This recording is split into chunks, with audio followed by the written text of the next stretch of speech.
This is a very important video, but you may have been tempted to skip over it. Maybe at this point that makes sense because you really haven't delved into the GRE much. But there's going to come a point, it may come very soon, when your patience is tested, where you just want to throw up your arms and say, okay, enough, I hate this expletive test, and you want to give up for that moment. And that's really what this video is for, is getting you through those moments. Now, my hope, of course, is that we have an excellent product here that allows for as few of those flustered moments as possible. Nonetheless, you're still going to need a lot of patience when you're doing GRE prep. And it's not just because maybe you haven't seen math in 10, 15 years, or vocabulary words scare you, but maybe even English isn't your first language. It's the fact that you're going to put in a lot of effort and a lot of time, and you're not necessarily going to see results right away. And of course, nobody wants to hear that. If you would, let's say you want to get in a good shape, you want to have big muscles or be really lean, the last thing you want someone to tell you is, well, you have to follow my workout, but you're not going to see results at first. You want to say, no, I want the quick fix. The GRE, though, there really is no quick fix. It's going to take a lot of patience. And what you're going to notice is that you will finally improve, but it's going to be more of this plateauing. And what I mean by that is, well, you start off here. The higher up you go, the higher your score. First, you're going to get a little bump. The brain gets a little bit of exposure to the GRE, and you're feeling good, but then you kind of hit this wall, and there's that plateau. And I'm, by the way, a horrible artist. That's not the worst straight line in history, but there we go, somewhat better. What this means is this axis is time. You go on for a while, a week, 2 weeks, not improving. And it's at this point that you're going to need patience, because you will suddenly improve. You're going to go up a little bit, a few points in math, a few points in verbal. You're going to get better, but it's going to be a process like this, plateauing. Unfortunately, it's not a whoop. Otherwise, everyone would do very well on the GRE. Now, something else, when it comes not necessarily to patience, but I guess it does tie into patience a little, but something a little more subtle. And it's the idea of learning from your mistakes. And of course, that almost sounds cliche. Oh, learn from your mistakes, do better next time. But in this GRE context, in the test prep context, learning from your mistakes is a lot more nuanced than that. And what I mean is, when you get flustered, when you can't solve a problem, the first thing you want to do is you want to look at the answer. You want to think, okay, well, what's the answer say? And oftentimes the answer is very illuminating.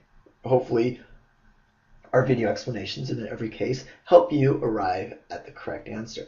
But the idea is, are you going to be able to avoid that same mistake in the future just because we gave you an explanation? Now, hopefully the explanation helped. At the same time, though, when you make a mistake, you should try to figure out what you did wrong. You should really dissect your thought processes so that you can next time say, aha, I'm going to do this instead of what I did the first time around. Now, part of this learning from mistakes is this idea of confusion.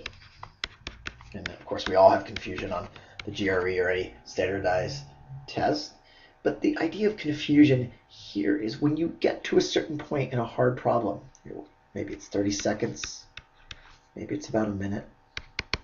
About this point, feeling flustered, feeling confused, and you want to give up. Starting off, it's very important for you not to give up, not even to worry so much about the time. And I know it can be very stressful with Magoosh because we have these questions with the timer counting down, but you can hide that timer. You can allow yourself to kind of delve into the problem and understand what's going on. So this confusion isn't a bad thing. It's just an opportunity for you to figure out what this problem is about, to think at it at a deeper level, to try many possibilities. For instance, in math, if you're not sure how to approach the problem, how to get to the answer, try a few things, experiment. But it's when this confusion rears its ugly head, it's if you stop and give up. That's the problem. That's where this can maybe come back to patience. And it's working through that confusion and finding your answers that's really going to help you improve. And even if you don't get the right answer, going back to it and learning from your mistakes is going to be very helpful in this process. So if you're watching this video now and you're going to go and do all these GRE questions on the Magoosh, you've yet to do so, remember this video. Maybe a month down the road, maybe even before you take the test. But I would definitely encourage you to come back here and see how these apply to your GRE journey, the point where you're at. And I'm sure at least one of these will. It's a good idea to come back here, of course, and apply this video to the difficulty that you're having with the GRE. Again, it's almost inevitable. I don't want to say, oh yeah, just watch all these videos. Everything will become really easy and you'll get a perfect score. No, not at all. Again, it's patience. There's going to be plateauing. That means it'll increase a little bit, but it'll take a while for you to hit the next plateau. Okay. Now, as far as kind of test management goes and the whole psychological component, there's a really big thing I'm missing out. I'd be totally remiss if I forgot to talk about managing stress the day of the test. Test day, during the actual test. This is what it's really all about. I mean, you could have the utmost patience as you go through the preparation for the test. You can work for 3-4 months and be really ready, and then you get to the test and stress unravels you. And I've talked to many people, had many students over the years who this is a problem. So, what can you do? Well, a few things. First off, breathe. It seems like the most simple thing possible to imagine, but it can really help. Because what's going to happen is you're going to feel a knot in your stomach, just as if you're about to go on stage and talk to 2,000 people. Those same butterflies, that same knot, it's going to be there. If you breathe from your stomach, kind of low down, deep breaths, not so much from your chest and lifting up your shoulders, this is going to help stabilize the natural panic response you're going to have test day. And trust me, it is inevitable. The panic response will rear its ugly head.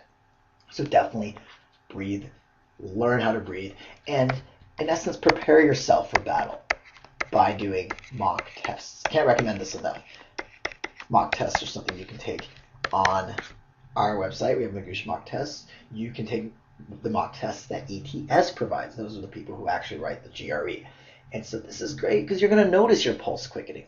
You're going to feel flustered. You're going to want to run or leave wherever it is you're taking the test. But the idea is if you can learn these coping mechanisms during the mock test, it will better prepare you for test day. So that's it as far as stress goes and the psychological component, but I don't want to underestimate this. This is a big part of doing well, is not just the discipline, not just following the Magoosh videos and learning, but really that patience. And if that voice is that doubtful voice, I should probably mention the doubtful voice, says, oh, I can't do it, at any point, whether it's right after you watch these videos and try a few questions, or if it's actually test day itself, oh, I'm not good at this, learn to ignore that voice. Think in terms of what have you learned about the techniques, what have you learned about the concepts, what have you learned about pacing. Should you be doing a very difficult question? Maybe not. The doubtful voice is just saying, I'm not good at it. Well, you're actually doing one of the most difficult questions. Skip it. Each question is worth the same. Again, learning to cope, deal with these issues before the test, during mock tests, is your best way to prepare for test day.